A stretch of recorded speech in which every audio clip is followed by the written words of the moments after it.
السلام علیکم۔ آج کا موضوع ہے اسم کی اقسام۔ اسم کی دو اقسام ہیں، اسم ذات اور اسم صفت۔ اسم ذات وہ اسم ہے جس سے ایک چیز کی حقیقت اور وجود دوسری چیزوں سے الگ سمجھا جائے، یعنی وہ اسم جو کسی وجود اور حقیقت کو ظاہر کرے اسم ذات کہلاتا ہے، جیسے اونٹ، ہاتھی، گھوڑا، قلم، تارک، دیوار وغیرہ۔ اسم صفت وہ اسم جو کسی چیز یا شخص کی اچھی یا بری حالت کو بیان کرے اسم صفت کہلاتا ہے، مثلا نیک بچہ، اچھا بچہ،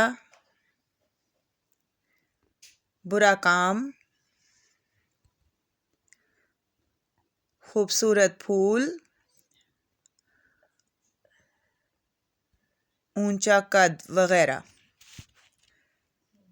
اسم صفت کی دو اقسام ہیں، صفت اصلی اور صفت نسبتی۔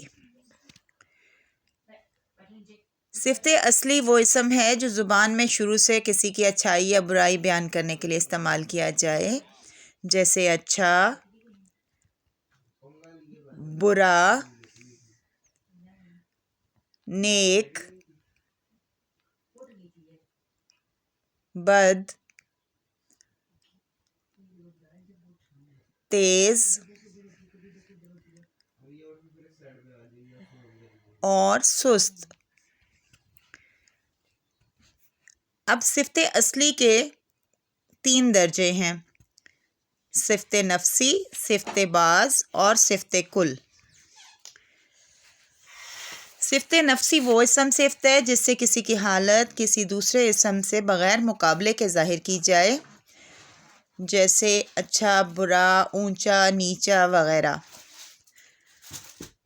صفت بعض یہ وہ اسم صفت ہے جس سے کسی ایک کو دوسرے سے بڑھایا جائے، جیسے اس سے خوبصورت، نیک تر، بدتر، بہتر وغیرہ، یعنی کسی ایک کے ساتھ دوسرے کا مقابلہ ہو۔ اور تیسرا ہے صفت کل، یہ وہ اسم صفت ہے جس سے ایک دوسرے کو سب سے بڑھایا جائے، جیسے سب سے اونچا، بلند ترین، نیک ترین، بدترین، دلچسپ ترین۔ صفت نسبتی یہ وہ اسم صفت ہے جو صفت تو نہ ہو لیکن محض تعلق کی وجہ سے صفت کے معنی ظاہر کرے،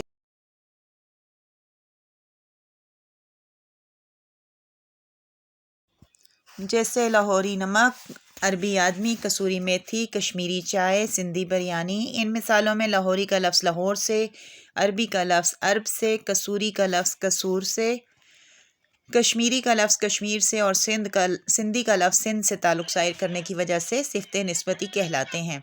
صفت مشبہ ایسا اسم صفت جو موصوف کی ذات اور حقیقت سے تعلق رکھے، جیسے شریف، بخیل، رذیل، سرخ، سیاہ، سفید۔